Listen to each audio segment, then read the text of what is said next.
Just by way of brief introduction, I think the thing that makes my view different on health is that I'm a veterinarian as well as a physician. And in veterinary medicine, we don't have health insurance for animals like we do people. And if we were to use a human healthcare type of system for livestock, for instance, it'd be sticker shock for you. Your hamburger would cost you $275 a pound just to pay for the health care. So we learned a long time ago in the animal industry that we could keep the price of animal products such as meat and dairy and poultry and eggs down to where the average American could afford to eat them every day simply by eliminating health care costs. That's, I think, a very profound statement. Simply by eliminating health care costs. We do that in animals with simple little nutritional formulas. That's why we have mouse pellets and rat pellets and hamster pellets and gerbil pellets and guinea pig pellets and rabbit pellets and canned and dry dog and cat food, and we have sheep pellets and horse pellets and calf pellets and dairy pellets and monkey pellets and catfish pellets and turkey pellets and duck pellets and ostrich pellets and on and on and on. You get the picture. The reason why we put all these various animal diets into the pelletized form is so that every mouthful is biochemically perfect. Even the stupidest animal in the group gets a perfect diet. They can't sort through and just eat only the sunflower seeds or the raisins. Their health and production is not dependent on their choices of food. We command them to eat a certain way, and that's the way they eat.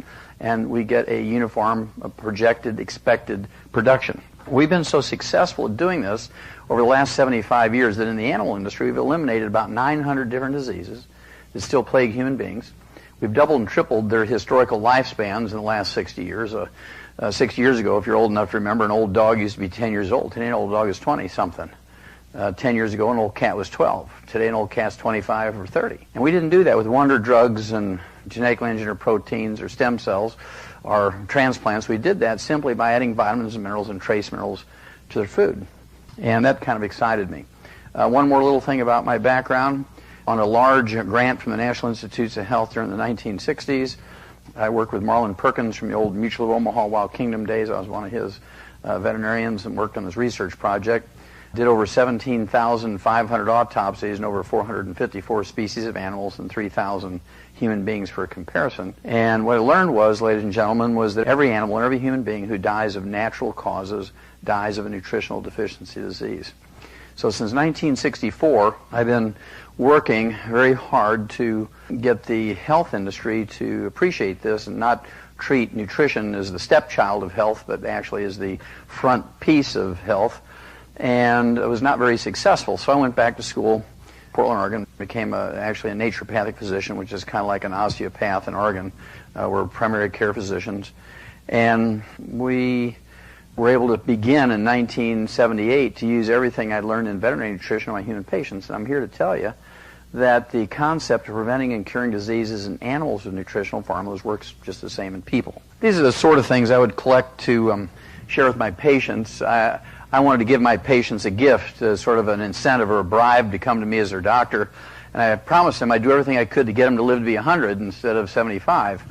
And this particular issue, September 2000 of Scientific American, was almost totally devoted to 100-year-old people and what they did differently and so forth.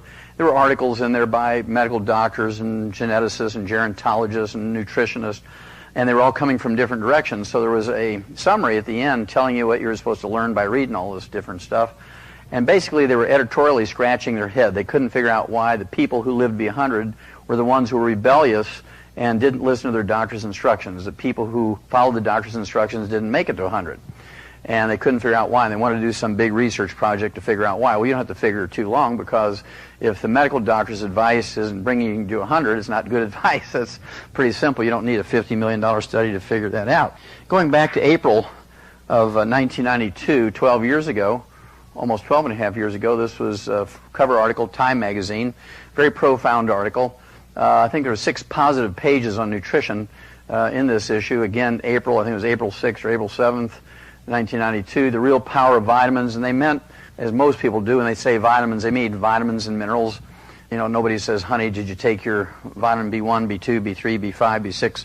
Did you take your folic acid, your biotin, your choline, your B12? Did you take your calcium, magnesium, manganese?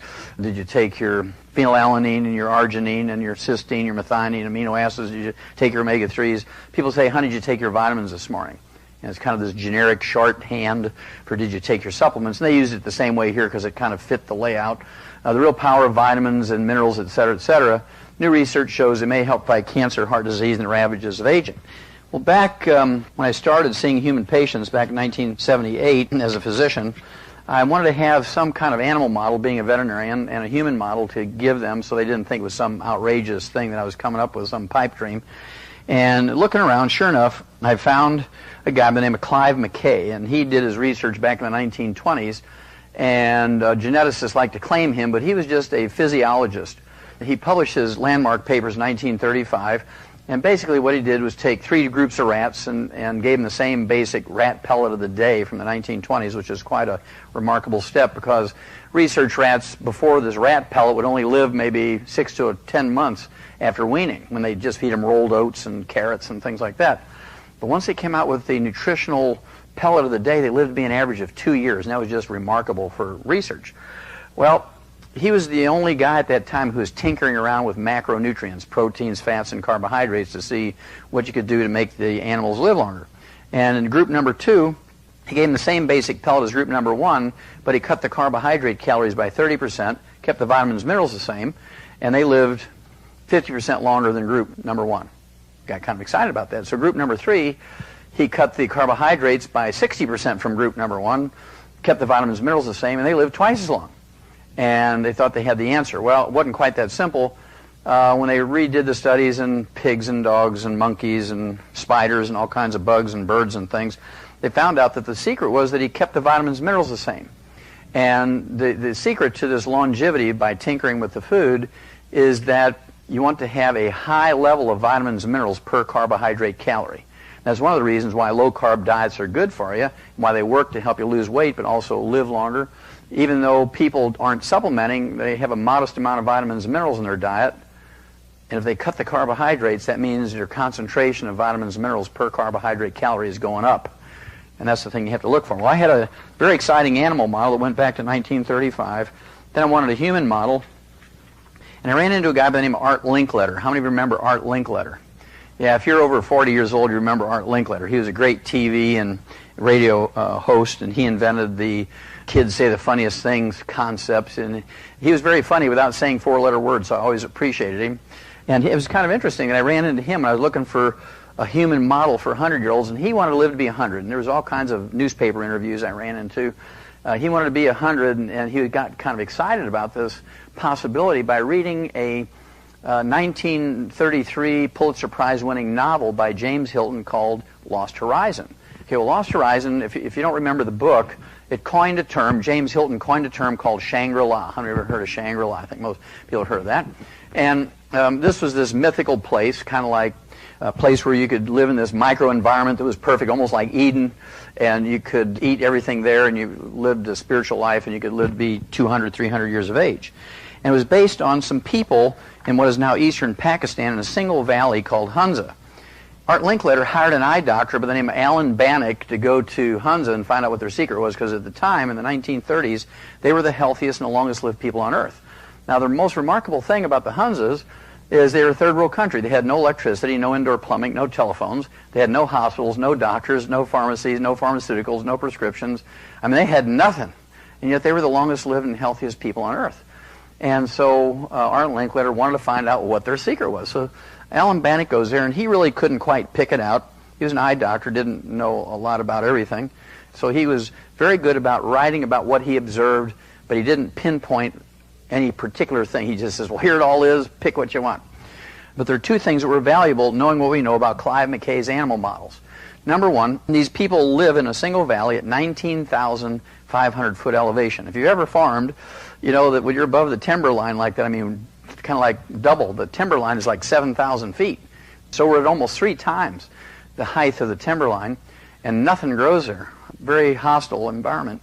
They couldn't grow rice, they couldn't grow potatoes, they couldn't grow corn, but they could grow wheat. But because of the very short and very hostile growing season, their yield was very, very small, and their sum total of their carbohydrate intake each day was 1 little chapati bread, looked like a tortilla, flour tortilla, a very small one, 1 a day per person. That was their sum total of their carbohydrate intake. The rest of their food was lamb and mutton, goat, cheese and milk. They cooked in butter. That was it. They had a few vegetables, you know, like tomatoes and carrots and cabbage. And so they had a very low carbohydrate diet. So that kind of fit Clive McKay's thing. 60% less carbohydrate than control rats. Well, where do they get their extra minerals or extra vitamins? Well, it so happens Alan Bannock pointed out something that I used to do as a kid in these people. This is a cultural thing that they did that occurs thousands of years ago in Asians and Europeans and Africans. I don't know who came up with it first, but it's been used since the beginning of time, since the dawn of written history. And it's something many of you have done. How many of you have ever taken wood ashes from a fireplace or a cooking stove and put in your garden? How many have ever done that? Okay. Well, he noted that every morning they did that. They took the wood ashes from their fireplaces and their heating fires, and they put these wood ashes in their gardens every morning. Well, the wood ashes are the minerals that are left when you burn away the carbon in the wood. So every morning they were putting minerals back into their gardens. Now that is a very profound thing. It sounds so simple. Now we as Americans used to do that because we all came from a background of Europeans or Asians or Africans, and so everybody came to the United States in the 1700s, 1800s, 1900s with this history, but something changed in our culture in 1940. This was the end of healthy Americans in 1940. It actually started before that. It actually started the Industrial Revolution, but it was just a trickle. But they shut the spigot off for intake of minerals in 1940. What happened in 1940? Everybody got a modern kitchen. Electricity, gas, propane. Are there any wood ashes left when you cook with an electric stove? Are there any wood ashes left when you cook with natural gas? Are there any wood ashes left when you cook with propane or a microwave? No.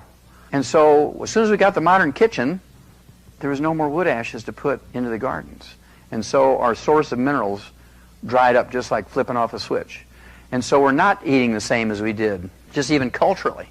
We're not eating the same. Just assuming that all our vegetables are as healthy as they were 100 years ago, we're not putting the minerals back in because we don't have the wood ashes from our cooking fires and our heating fires to put back in the land. Well, human beings need 90 essential nutrients, 16 minerals, 16 vitamins, 12 essential amino acids, 3 essential fatty acids to flourish and reproduce and do well and repel diseases and so forth. And plants only need 9. Plants are very simple organisms. I have a degree in agriculture, and I can tell you, factually, the plants only require 9 to be in a state of flourishing and robust health, but they can get away with 3 to give the farmer the maximum yields in terms of tons and bushels per acre. That's why you see bags of fertilizer with NPK, nitrogen, phosphorus, potassium, 10, 10, 10, 10, 16, 12, because different plants require different ratios of those 3 elements. One's an element, the other 2 are minerals. And we need 60. Where are you going to get the other 57? Well, first of all, our food plants cannot give you everything you need just by eating well. Plants are very good about making vitamins, amino acids, and fatty acids when they're well nourished. They have to have at least those 3 nutrients, NPK, to make vitamins, amino acids, and fatty acids. These are carbon compounds, and plants can take carbon dioxide out of the air and use the sun's energy in a process known as photosynthesis to manufacture long carbon chains, and many of these are actually configured into vitamins, amino acids, and fatty acids. And plants can do that. They can make it. And if you spend 8 hours a day shopping and picking out everything at the perfect stage of ripeness, and you cook food properly and you store food properly, you might, only with the grace of God, get enough vitamins, amino acids, and fatty acids. But it's worse than Vegas when it comes to the minerals. Plants cannot manufacture minerals. If you can find me any plant that will manufacture any mineral, I don't care if it's lead, I'll give you $1 million in small bills, tax-free, in any offshore account you want. You'll be a bazillionaire soon. But there are no such plants. Plants don't make minerals. They can't make minerals. They're not genetically capable of making minerals. They get their minerals from the soil, and unfortunately, nutritional minerals do not occur in a uniform blanket around the crust of the earth. Nutritional minerals occur in veins like chocolate and chocolate ripple ice cream. Nutritional minerals occur in veins like gold and silver. And the odds of you and I getting all 60 essential minerals just by eating well is 0. I don't care if you spend $1 million a day for food and you live on the very finest caviar and Australian wine and artichoke hearts imported from Costa Rica and all this wonderful food. Guess what? You're still going to be deficient in minerals.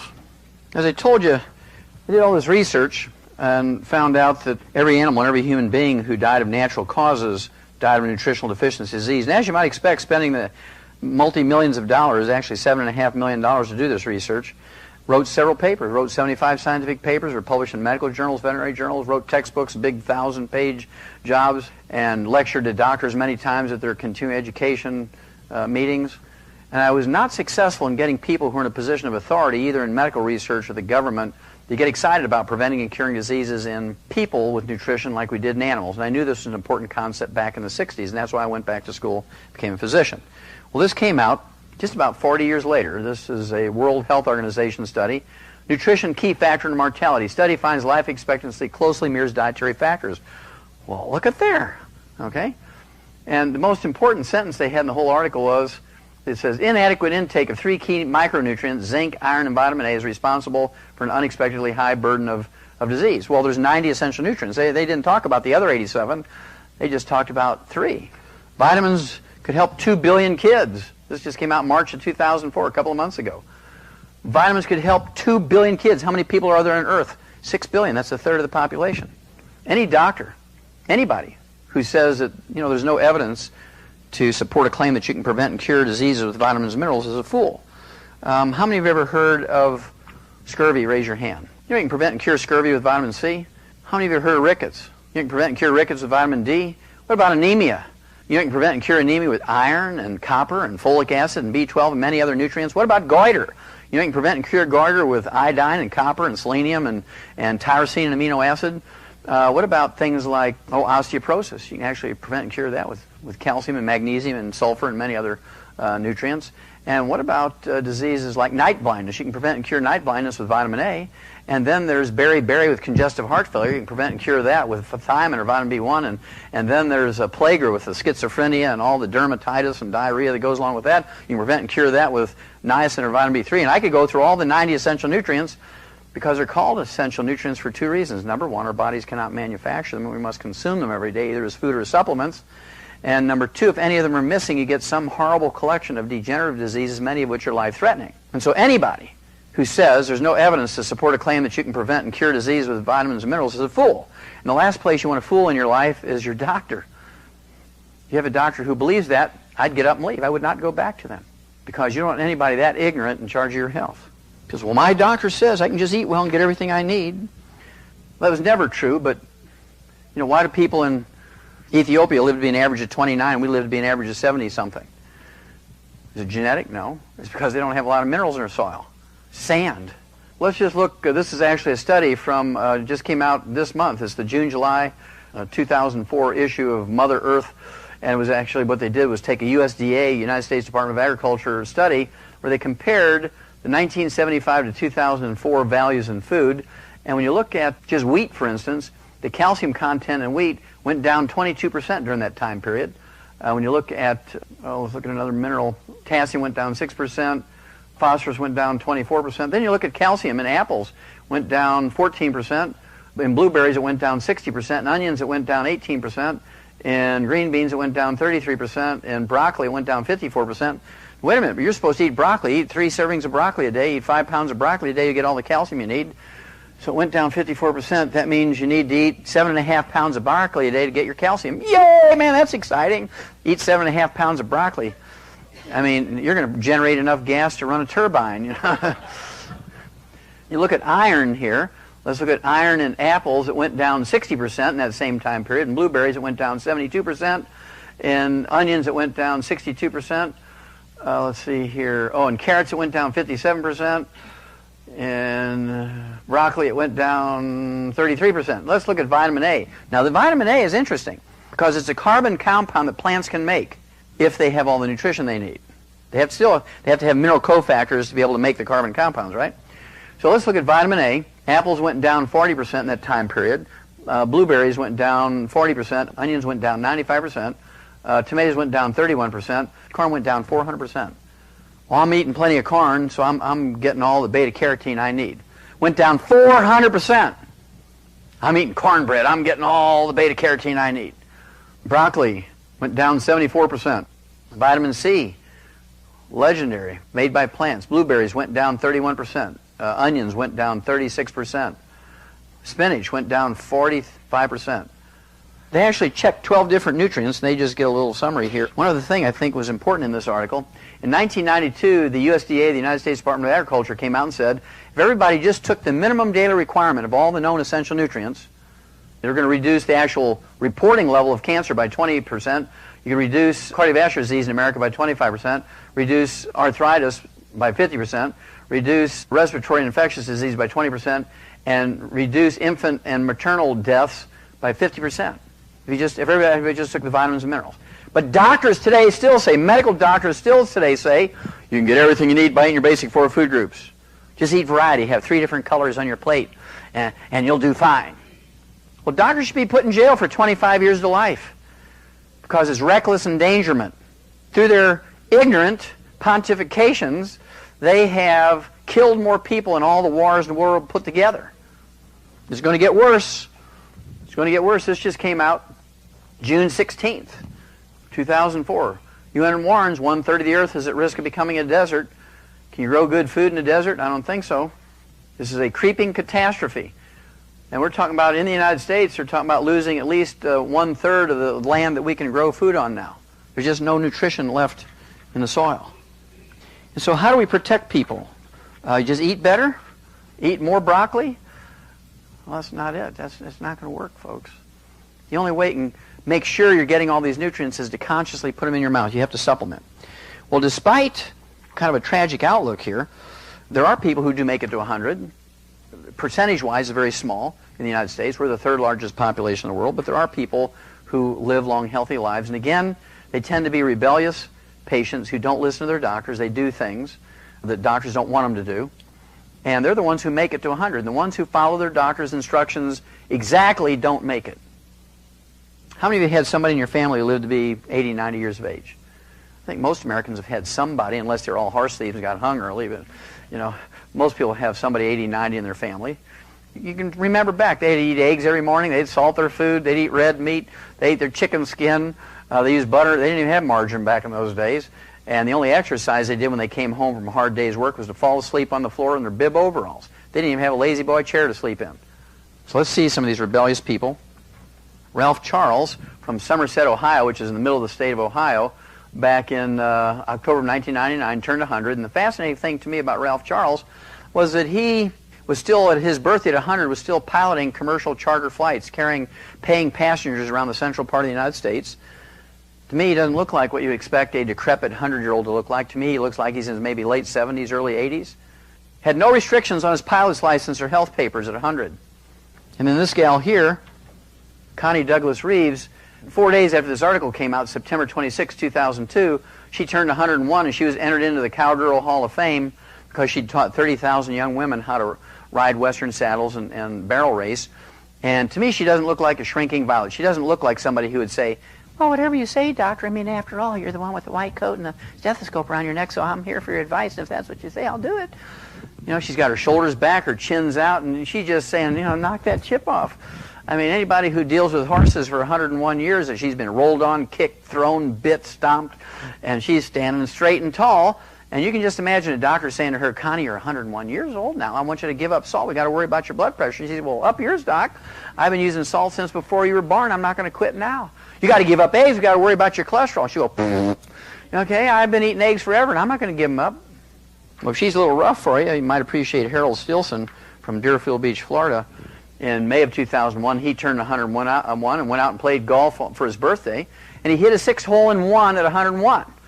Now, you have to have good vision to be able to see that little stick 108 yards away.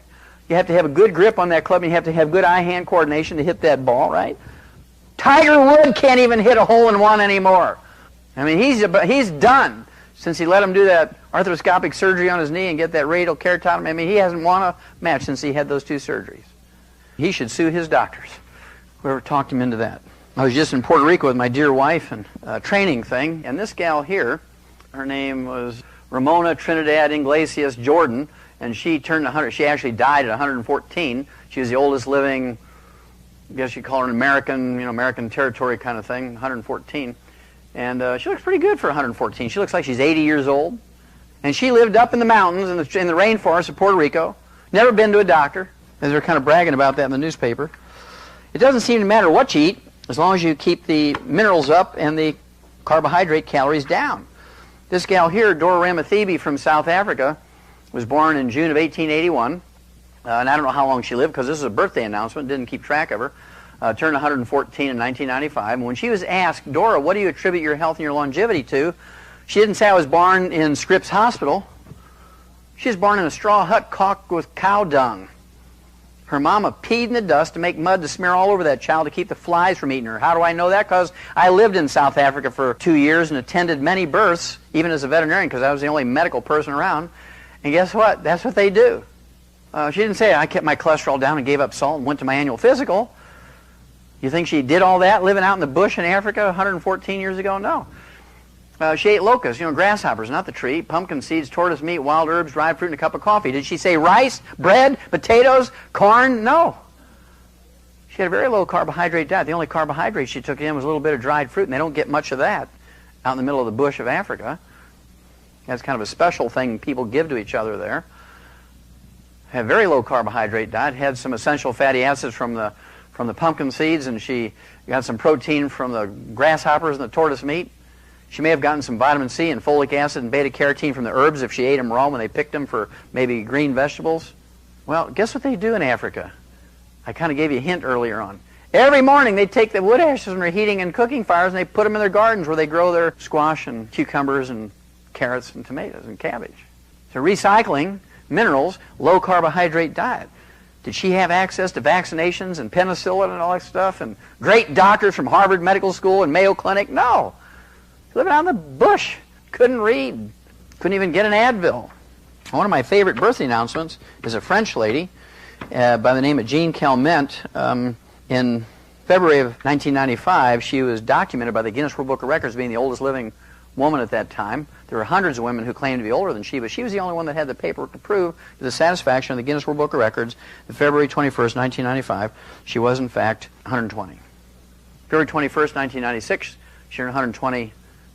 February 21st, 1997, she turned 122, and she died in August of 1997 at the age of 122 years and 164 days. She was 122 and a half when she died. She died suddenly of a stroke. She was up singing Farajaka, for God's sakes. Farajaka, Farajaka, cooking her eggs. Whoa! Fell over dead. That was it. No nursing home. I mean, nothing. No cancer, no heart disease, no Alzheimer's disease. She was bright and mentally alert until the day she died. No diabetes. This came out in October when I was in Adelaide, Australia. It was an Adelaide, Australia newspaper. They have a lot of stuff from Southeast Asia, as you can imagine.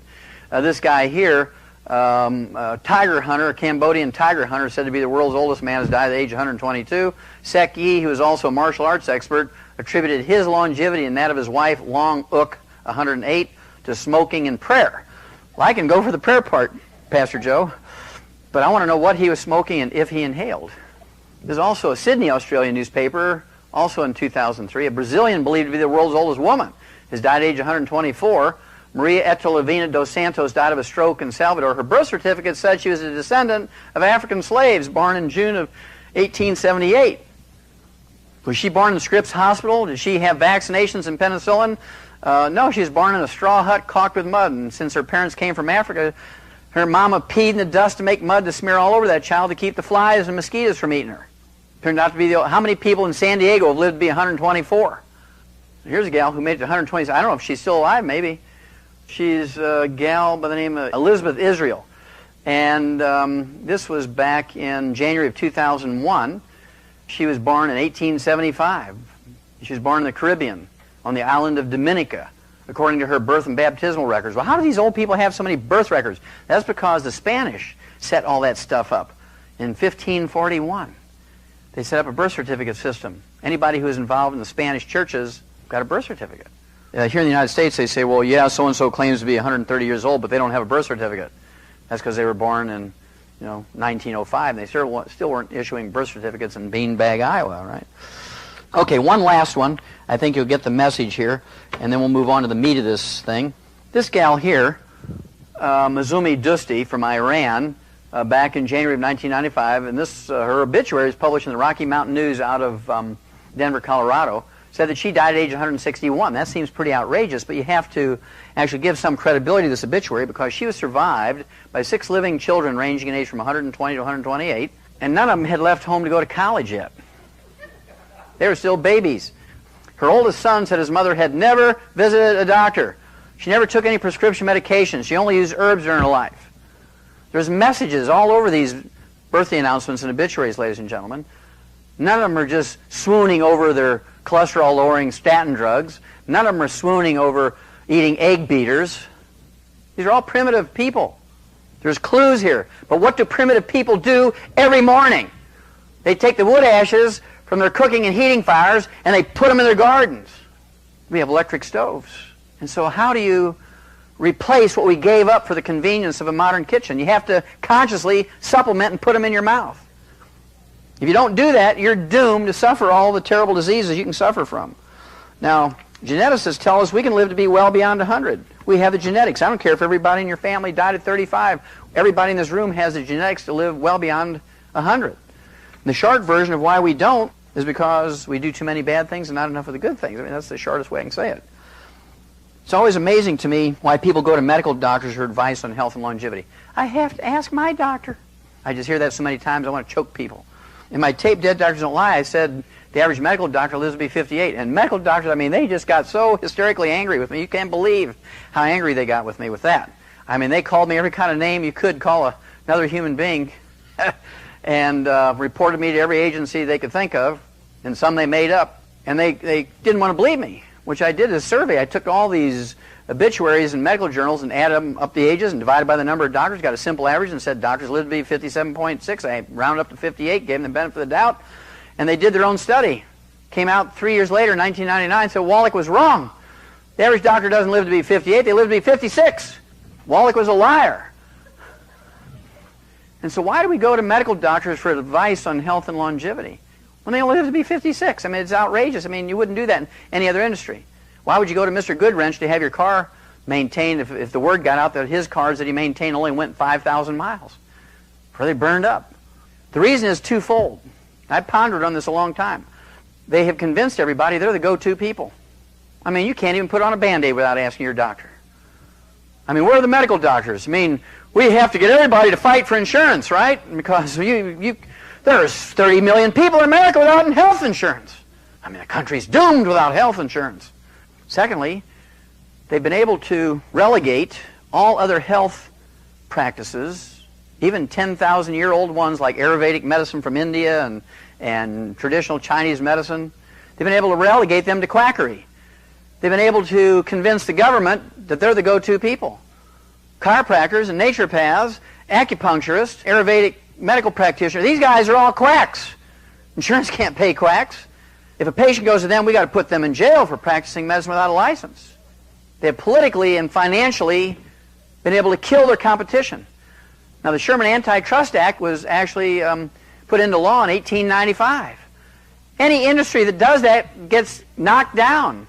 Ma Bell tried it, and they broke them up. Why doesn't the government break up the medical profession? I'm going to show you why in a second. It's pretty scary. Well, if we're getting our money's worth, you might be able to say, well, they're crooks and scoundrels and all that kind of stuff, but because we're getting our money's worth, it might be okay. Let's see if we're getting our money's worth. First of all, each year the entire world spends $2.7 trillion, that's with a T, $2.7 trillion for health care. That's a gob of money, $2.7 trillion for health care. Now that $2.7 trillion, the United States alone each year spends $1.6 trillion, more than half. So we better rank pretty high since we're spending more than half. We're spending more money for health care than all the other nations in the world put together. So let's just see where we rank. In April of 1990, I found the first public printing of where we rank. This was a World Health Organization and the Center for Disease Control out of Atlanta, Georgia, came together and they came up with a survey. They said out of the top 32 industrialized nations, the United States ranked 17th. In April of 1990, there were 16 other countries whose peoples were healthier than we were and lived longer than we did. And yet we spend more money for health care than all of them put together. The entire world. And we ranked 17th. Japanese ranked number 1, 79.1. You can say, well, that was a bad study. Let's redo it. Well, they did 10 years later, June 2000, they redid it. Japan maintained number 1, but they dropped from 79.1 down to 74.5. So this was our chance to catch up and surpass them, at least gain on them, right? Instead, we dropped from 17th longevity all the way down to 24th. Now there's 23 other countries whose peoples live longer than we are and healthier than we are, and yet we spend more money for health care than all the other countries in the world. Does that give you some sense that we're going the right direction? Well, it doesn't me. I'm just a dumb farm boy from Missouri, but the numbers don't equate to being on the right track. Does that give you the sense that doctors are laying awake day and night trying to figure out how to cure us of all these terrible diseases? Doesn't me. What about all these 250,000 pharmaceuticals and prescription drugs they have in the PDR, Physician's Desk Reference? If you take out the 500 antibiotics out of there, out of the 250,000 drugs, which are designed to cure infections, you know, like strep throat and scarlet fever and pneumonia and things like that. There's 249,500 pharmaceuticals left. And you can't find one of them that are designed to cure anything. They're all designed to milk the insurance system. There's no laws requiring pharmaceutical companies to make cures, and so they don't. There's no laws requiring medical doctors to cure people when their cure is available, so they don't. Now that's a mind blower. There's no law requiring doctors to cure people when their cure is available, so they don't. Now, we would all like to think in our heart of hearts that doctors, medical doctors, are altruistic and they're in the business of helping people. Well, if you believe that, you're living in la-la land. Their primary concern is not to help people. Their primary concern is to crack that financial nut every month. Health spending has hit the biggest surge in 11 years. It must be Bush's fault. God, it's Bush's fault. No. That started out 20 years ago when we came up with the managed care. How many heard of managed care? Now, managed care was designed to stop excessive tests and unnecessary surgical procedures and unnecessary prescriptions by doctors. And it was working. But doctors' incomes got cut in half. I mean, their lifestyles were going in the tank. So they started whispering to their patients, look, there's some beady-eyed accountant kept you from getting that test. Now, I'm the doctor. I know you needed that test, and he won't let me do it. You got to pay for it out of your own pocket. Oh, we can't have that. And so by continuing to whisper in the patient's ears after 10 or 11 years, patients finally kind of rose up and Medicare had to back out of the managed care system. And the day after Medicare backed out of the controlled environment where the bean counter was in charge of what you got instead of the doctor, went up 17%. Healthcare went up 17%. It's been going up almost 50% every quarter now since then because they're totally unchecked. It's political suicide for anybody to try and stem the tide. Right now we're spending $1.6 trillion a year for healthcare. I'm going to show you what to do about it. Age 65 workforce. Wait a minute, workforce. Age 60, you're supposed to retire at 65. What is this workforce thing? According to the U.S. Department of Labor, 95% of all Americans who retire at 65 retire below the poverty level. $2,000 a month is poverty cutoff. 95% of Americans, after working 40 years in America, retire below poverty level. You have to do something else. You got to go back to work because that $1,200 a month doesn't cut it. You got to sell your house you paid on for 30 years to move into a scroungy little apartment because you can't afford the taxes every year. Can't afford the utilities, the upkeep. What a crummy deal. Well, whose fault is it? What's the most common thread that people complain about when they retire? Healthcare. Oh, they testify before Congress. I couldn't eat lunch today because I had to pay for my drugs. I can't eat. I have to pay for my drugs. Well, why do you have to pay for your drugs? Because my doctor told me. And then this is the most outrageous thing I've ever seen. Last year, 9 months ago, whatever it is, you all remember this, Vaughn's and Ralph's and Kroger's, 70,000 workers from grocery stores went on strike in Southern California alone. And they were striking all over the country in sympathy with them because over a 3-year period between 2000 and 2003, the health care cost for their insurance went up 50%, went up from $6,000 a year to $9,000 a year. And the contract said that the store chains were going to pay for their health care. And so these people struck the stores, I don't know, 3 months, 4 months, whatever it was. A lot of them closed their doors and went out of business. When they did come back, all their customers had started going to Costco's. A lot cheaper. And so a lot of them are still not open 24 hours like they used to be because they don't have any business anymore. That strike killed the jobs for these 70,000 people. Now, they're striking the wrong person. Why would they strike? The company was paying their mortgage and paying the food for their kids and paying for their car payment. They should have been striking the doctors. They should have been striking the insurance companies. They should have been striking the hospitals and clinics. I mean, the doctors are really smart. They're sitting there playing cards in their country club. Well, we got this army, all these union guys out there striking them. Somebody's going to pay us. We'll get the government to do it, the company. We don't care if they all go bankrupt and lose their job. They're going to pay us. So I'm getting close to telling you what we do to solve this problem. I gave you kind of a hint there. What do you do with a failed and corrupt system? Do you keep feeding it more money? Oh, well, the mafia, we got to pay them more money. They'll be good to us, so we just pay them more money. Outsourcing the American dream. Have we lost a few jobs in Southern California? Whoa! They're going to India faster than you can name them. Telephone operators in the United States average $12.50 an hour plus health benefits. In India, they make less than $1 an hour and no health benefits. Payroll clerks in Asia make less than $2 an hour, no health benefits. Their counterparts in the U.S. make $15.17 an hour plus health benefits. And so when the health care goes up and the union demands more money to pay the health care, guess what the company says? Adios amigo. Close the door and they're off to India. You can't blame those companies. I mean, they're working on 1% margins of profit. They got to worry about their stockholders. And so, if you push too much, it's like the old pinball machines. Some of you old remember the old pinball machines before computers? You had 1,800 points left before you could win a free game. And you started pushing that thing too hard to keep that ball up there. What happened? Tilt! Game over. I hated to see that. Game over, game over, game over. Well, that's what happens when you push the employers too much now. They have other options. They can just close their doors and go to India. You know, with today's electronics, 3 rings, and they say, howdy, how can I help you? And you think you've called Texas. You just hit New Delhi. To kind of tell you where, spiritually medical doctors come from. But they're not going to treat lawyers and their families who sue them for malpractice. And so when that came out, I sent out a news release. Nobody picked it up. I didn't think they would, but I felt better. I sent out a news release and said, I'll waive my professional fees. I will treat any lawyer who sues doctors for malpractice. I will waive my professional fees. Didn't get published anywhere, but I felt good because I sent it out. Doctors said they'd lie to get insurers to pay. 58% of doctors admitted in a survey that was published by the American Medical Association, 58% admitted they would lie to get paid for procedures they didn't even do.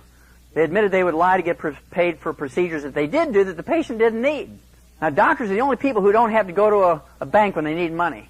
At the end of the month, if they need $10,000 because they went to Vegas and they lost $10,000 and they can't pay their mortgage, and you're the last patient of the month, you're going to get everything known to medical science. They just send in that bill to Medicare and they get $10,000 in their account the next day and they pay their bills and everybody's happy. According to the Health Insurance Association of America, 75% of insurance fraud is committed by providers, which is a code word for doctors. 75% of all health insurance fraud is committed by medical doctors. You know how many medical doctors go to jail for that each year? 0. They are dealt with by another standard. If you and I were to somehow try to defraud an insurance company, they would hire detectives and they would hunt you down forever and get you in jail.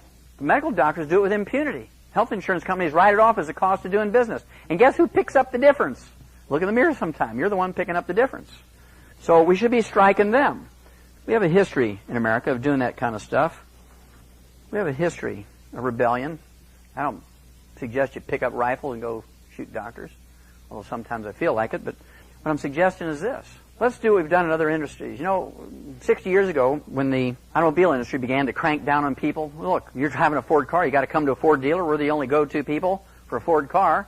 And you go in for a $6 oil change 60 years ago, and they say, look, you've had this 25,000 miles. Why don't you let us do a check on it, and we'll do whatever's necessary. And you've been driving. You think, nothing wrong with it? Sure, go ahead and do a check.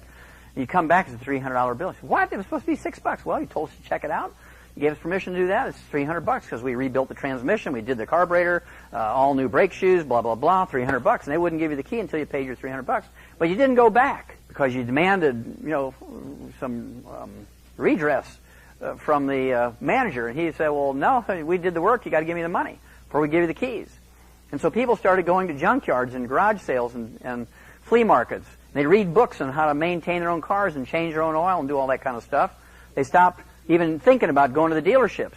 And when the junkyards and the flea markets and the garage sales couldn't support the demand for parts and tools anymore, a whole industry developed. Now we have Napa Auto Parts and Pep Boys and AutoZone. We have all these Jiffy Lubes all over the place. They only sprang up because people wanted to do things themselves and they were tired of being ripped off by the dealerships. Same thing happened in the construction industry. Same thing happened in the remodeling industry and in the landscaping industry. When they got a little oppressive to the customers, people started going to garage sales, and they went to flea markets, and they'd go to junkyards to find parts. I mean, plumbers were charging $200 to change a float in a toilet for little old people. And the worst nightmares, of course, the one that people hated were roofs. Somehow, roofing companies, you'd sign a contract for a $6,000 roof, and if you didn't read the fine print with revolving interest, if you didn't pay it off in a year, it was $100,000, right? People started going to garage sales and junkyards and flea markets, getting materials and tools to maintain and repair their own homes. Some of you are old enough to remember back in the 60s, everybody had a tool shop in their own garage. I mean, I had them back then. We had a table saw and a band saw, and you had all the drills. That's when this home thing started back in the 60s and 70s. And when the garage sales and the flea markets and the junkyards couldn't supply the demand for tools and materials anymore, a whole industry developed to supply the demand. Now we have Home Depot and Lowe's and Menards. you want to find out where everybody's at this afternoon, go out to the parking lot at Home Depot. Tomorrow, at 2 o'clock after church, go there. Parking lot, you can't find a parking space in Home Depot and Lowe's and Menards because people are out there doing it themselves. And so there's clues here on how to deal with an oppressive, failed, corrupt industry. Stop using them. But you just can't jump from the frying pan into the fire. You have to educate yourself. We have all these books. Let's Play Doctor. Let's Play Herbal Doctor. Rare Earths Forbidden Cures. Dead Doctors Don't Lie. I mean, we're talking about $50, $60 worth of books. Teach you how to deal with over 900 different diseases using herbs and vitamins and minerals and amino acids and fatty acids. We're talking about stuff that works. I already had 3 people today. I walked in the door, just met them. I met lots of people, but these 3 people came up and told me how the products were working for them. They were just so surprised and happy how well they're doing on just taking vitamins and minerals. And they've been going to doctors for years and couldn't solve their problems. Before I came here, people were calling me from Atlanta, Georgia, and from Portland, Oregon, dealing with problems because they've given up on their doctors. And so right now we have baby boomers coming along. There's 80 million baby boomers in the United States alone, 80 million, who are sick and tired of being sick and tired. They're sick of being ripped off by the medical system. They're getting they want the government to solve the problem. Well, the medical industry generates taxes from $1.6 trillion a year. The military-industrial complex, which the hippies were so worried about during the 60s and 70s, only generates $400 billion.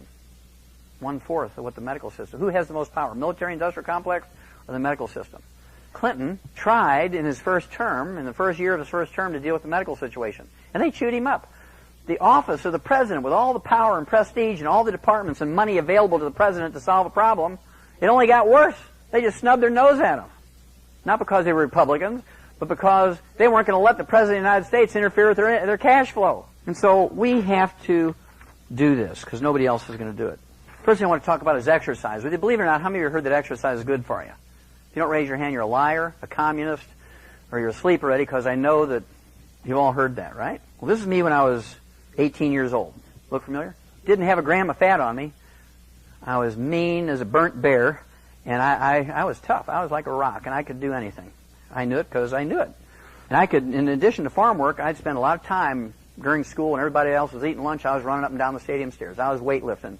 I was punching the bag. I was doing everything I could to get tough and so I could play sports, and I did. And then I read an article that said there'd never been a professional athlete ever lived to be 100, so I stopped exercising. Because if exercise is good for you, there should be a significant percentage of professional athletes live to be 100 because they get paid to do it and they're not likely to slough off. And this is a little chart out of God Bless America. It talks about some of the more famous athletes that died of nutritional deficiency diseases. The oldest one was Red Grange, died at 88. Now, you know, Red Grange died a long time ago, right? And then, let's see, Jesse Owens died at 66.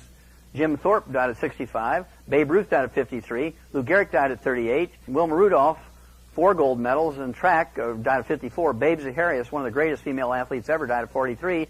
Jim Fixx, who invented the fitness concept in America, died at 52. Hank Gathers, a great basketball player, died at 23. Wilt Chamberlain died at 63. Reggie Lewis died at 27. Walter Payton died at 45. Sergei Grinkov, one of the icons of figure skating, died at age 28.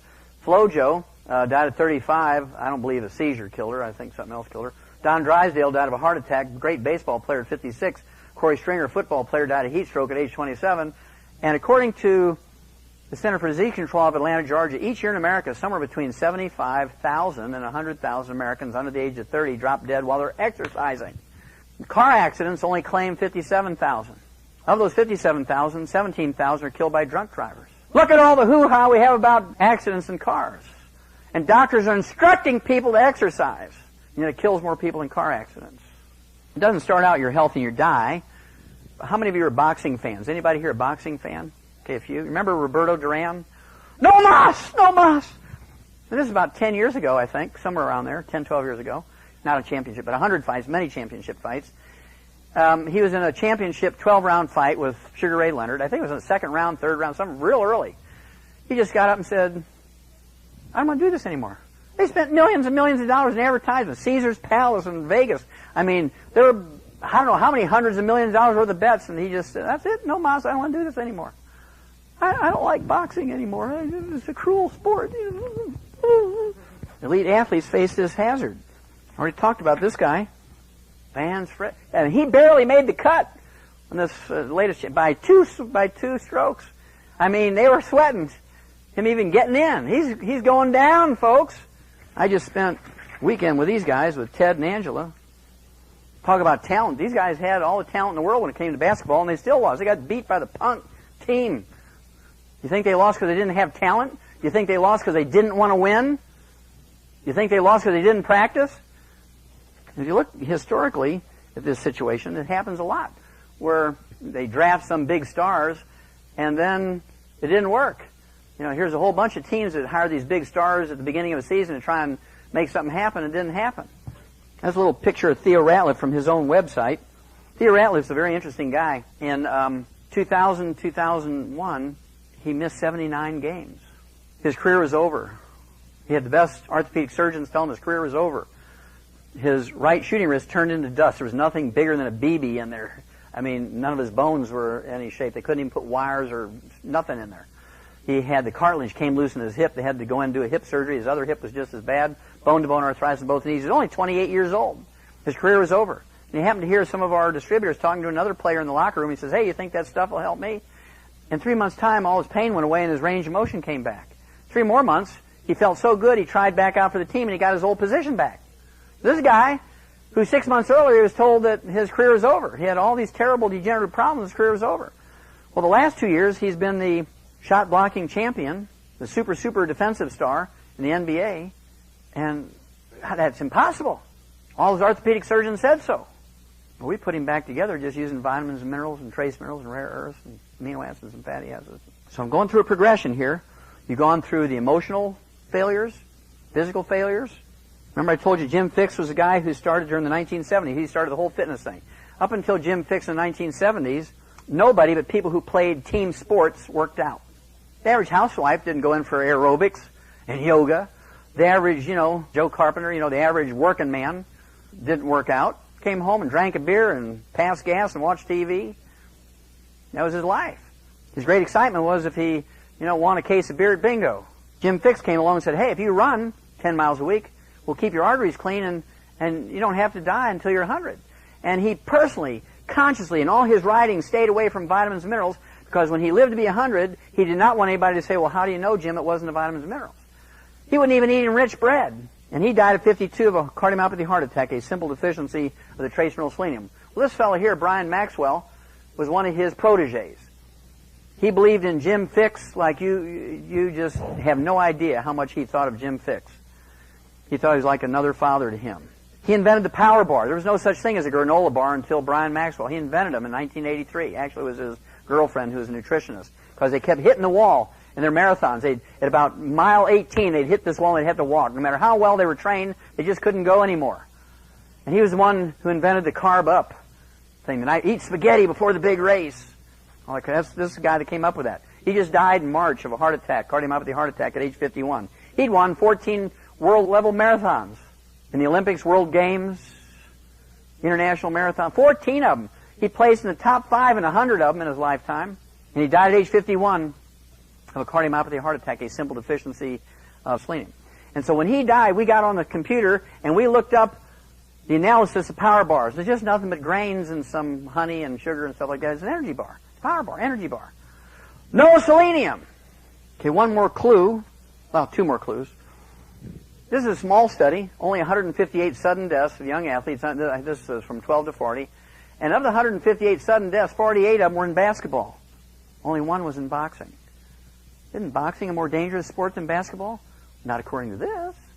48 of the 158 that died in this little study were basketball players. How many have ever been to a professional basketball game? Well, if you've never been to a professional basketball game or even a college basketball game, they have a team of people with towels. And during the free throws and the timeouts, what do? They're out there wiping the sweat off the floor so the players don't slip when they get under the basket and all that traffic is going in the basket. They're out there wiping that sweat out from underneath the basket. That's another little clue.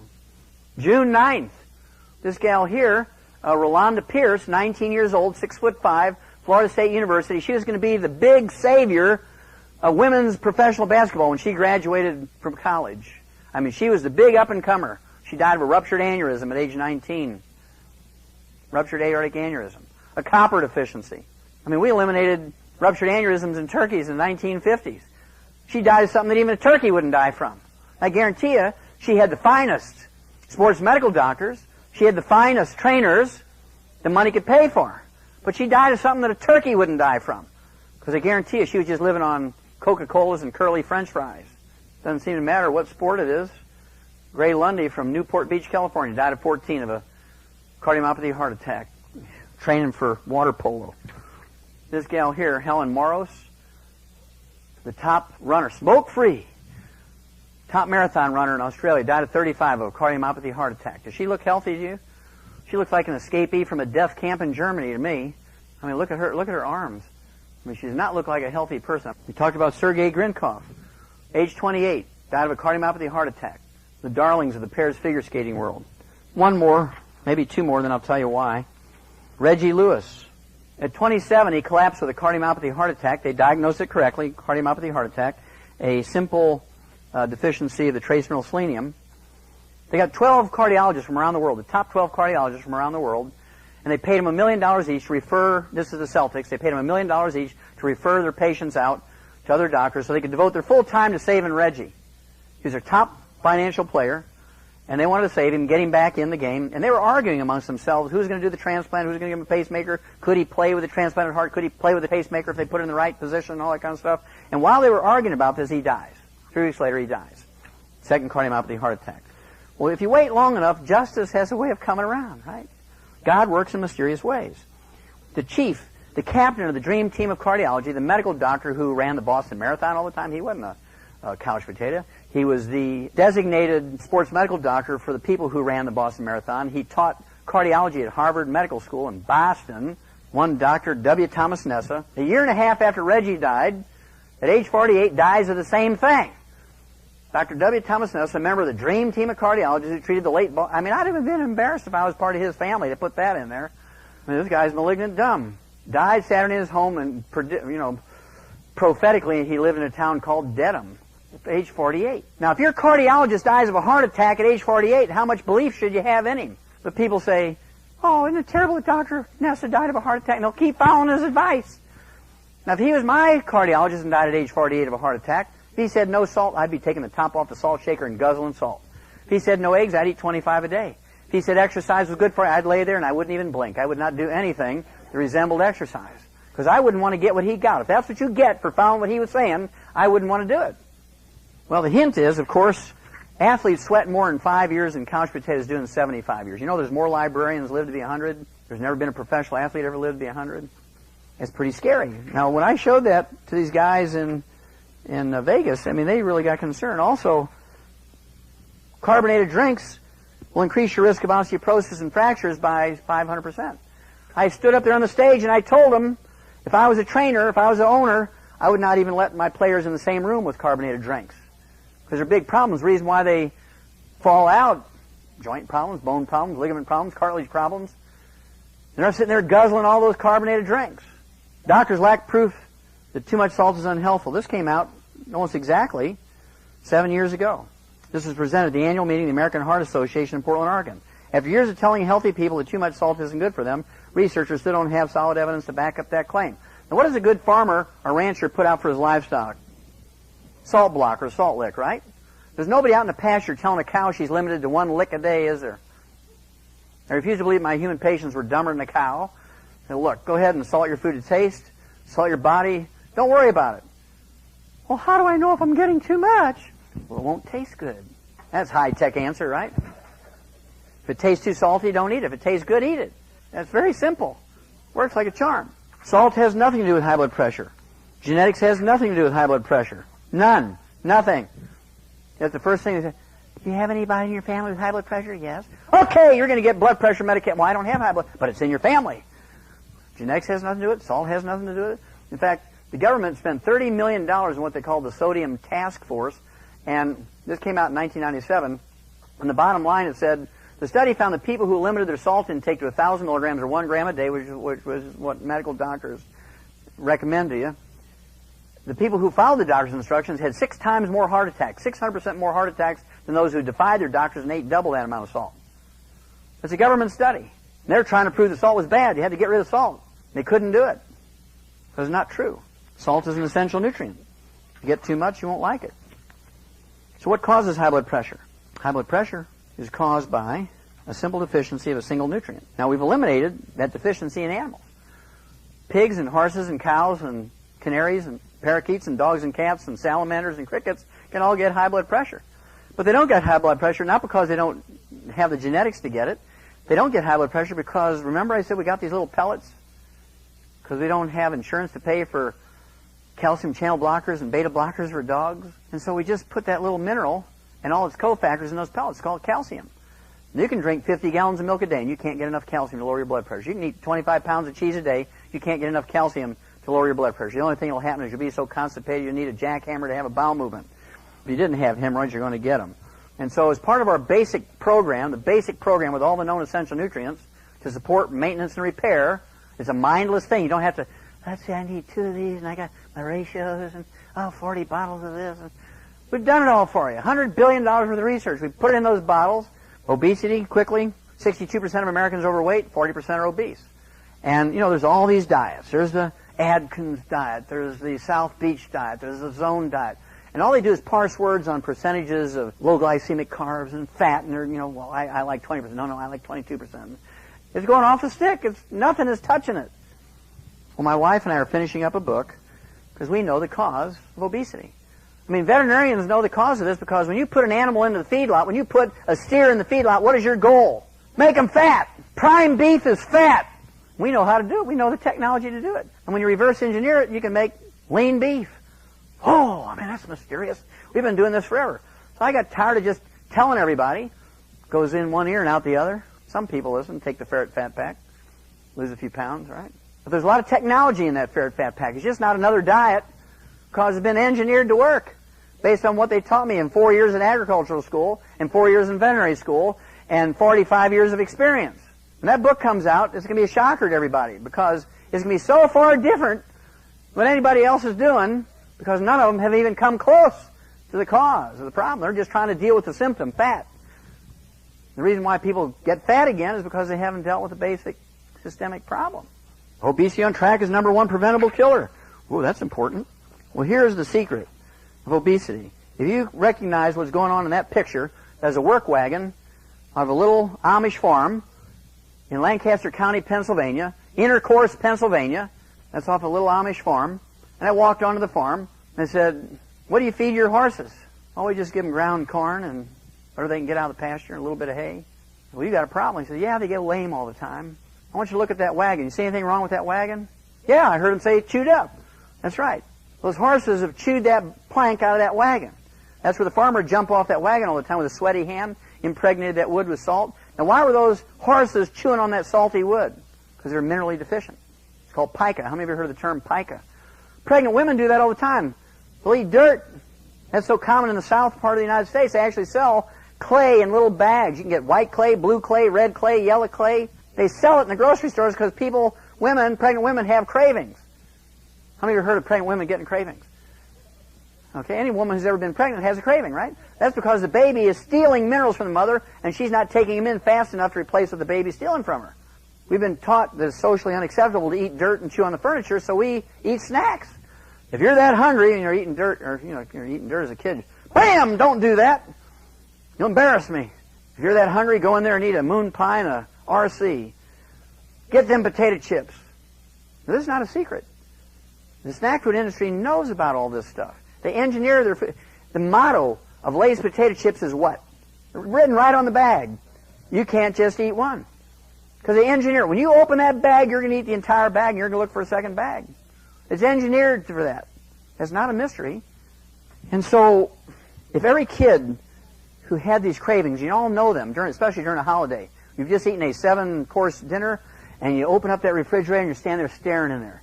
What are you doing, Frank? I gave you a 7-course dinner for Christmas. You're staring in the refrigerator. I don't know. I just need something. I don't know what it is. I'm just looking for something.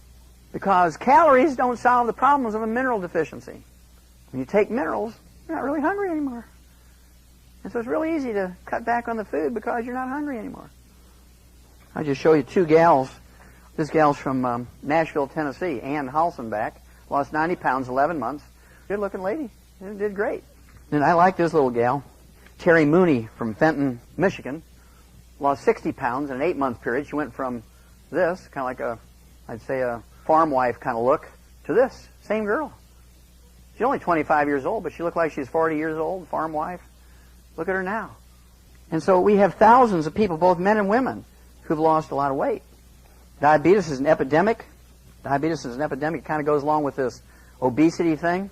1 million new cases a year in the United States alone. It makes up 12% of the American population. 32 million diabetics. Of them, 95% or 31 million are adult onset type 2 diabetics. And adult onset type 2 diabetics make tons of insulin. They make as much as 10 times more insulin than non-diabetics. It's not an insulin problem. They make more insulin. That's why they can take pills, or maybe even with diet and exercise, they can kind of control their diabetes because they make plenty of insulin. We learned in 1957, when it was actually printed, published in medical journals in 1957, that we could prevent and cure. Those are two profound words. We could prevent and cure adult onset type 2 diabetes in laboratory animals, pet animals, and farm animals in 1957 with 2 trace minerals and their cofactors. The medical doctors say, well, there's no evidence to support a claim that you can prevent and cure diabetes in human beings. And so it lay dormant in human medicine for 20 years until 1977. And then a guy who couldn't speak English very well, a medical doctor who couldn't speak English, who they put in charge of a coma center because he didn't have to talk to the patients, right? They're all in comas. So they put him in charge of a coma center, so all he had to do was read records. And he noticed that the people who survived 3 months in this coma center always got adult onset type 2 diabetes. 100% of them, after 3 months, 100%, regardless of their race, their age, their gender, nothing mattered. If they lived 3 months in that coma center, they got adult onset type 2 diabetes. They were waiting. They started testing them at about 2.5 months. Sure enough, they'd always get diabetes by 3 months. They'd give them insulin. They'd control them. And he made the mental leap that there had to be something missing in the feeding tube that they were giving them, because it didn't matter their age, their race, their gender, didn't matter anything. If they lived there 3 months in a coma, they got adult onset type. And so he made the correct thought that they were missing something. So he starts reading. And sure enough, he goes back 20 years and he finds his research in animals. He says, well, that seems simple. He couldn't give them these alfalfa pellets with all these minerals in them because they're in a coma. And so he took that formula and made it into an IV, which he added to their basic feeding tube, and in 72 hours he cured them all of their adult onset type 2 diabetes. Published in every medical journal in the world. This gets published every 2 or 3 years because people getting their PhD in endocrinology and they're studying diabetes, they run into that and they say, well, that can't be. So they try to redo it, and sure enough, it repeats, and so they publish it again. And so this is not a mystery. Every medical doctor knows this. They're not going to do that because they'll get $30 for an extended visit. Well, according to the GAO, the General Accounting Office, which is the budget watchdog for the U.S. Congress, the average income that a doctor gets off of a type 2 diabetic who lives 25 to 40 years after diagnosis is $750,000.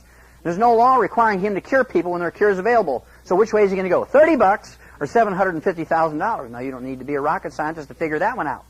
I just talked to the president of the NBA Players Association. His wife has diabetes.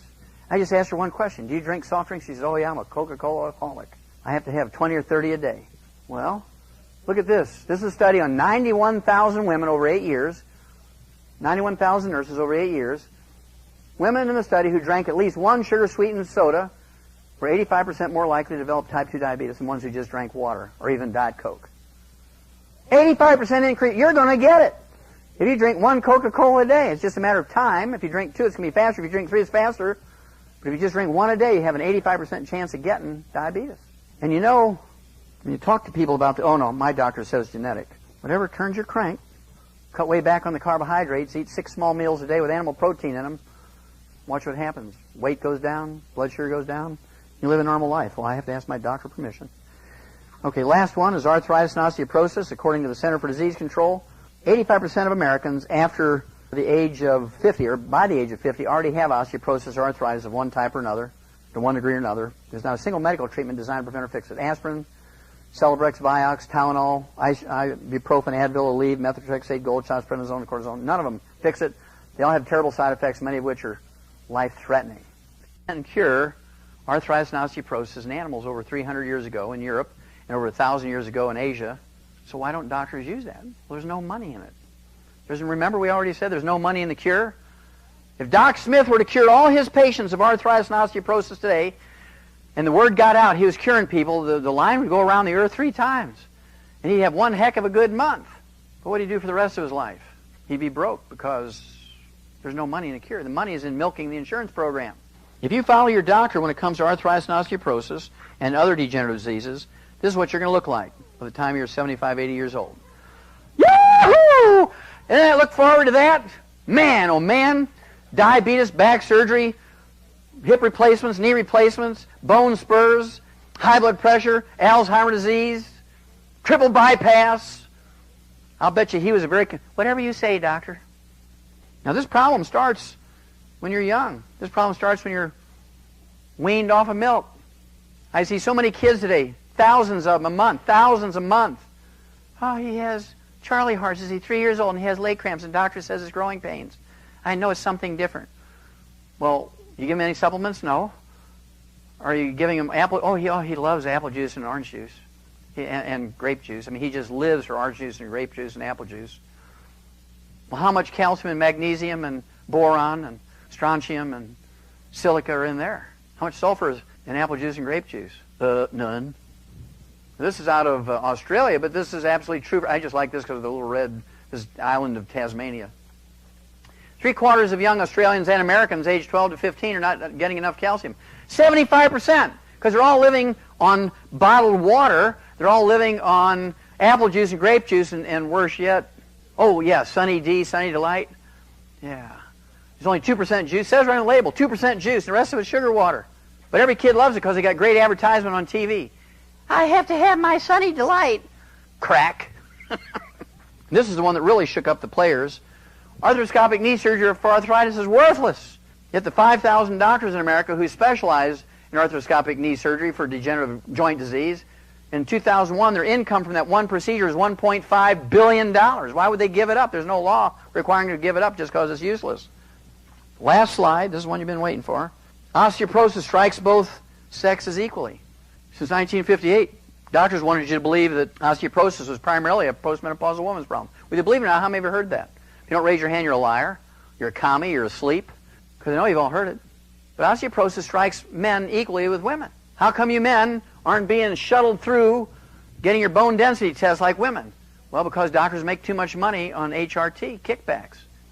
And if they were to let women know that men get it equally with women, how could you justify giving estrogen, which causes increase in cancer, Alzheimer's disease, and cardiovascular disease? You couldn't justify it. Because, I mean, how many red-blooded American men are going to walk into their OBGYN and say, okay, doc, I got osteoporosis in my family. I want you to shoot me up with that, that estrogen stuff. That's not going to happen, is it? And so that's why there's no carbonated drinks, and give up fried foods and margarines, and cooking oils and meat cooked well done, and burnt animal fats. Just doing those things, you'll have 30, 40, 50 healthful years of your life. I have to ask my doctor.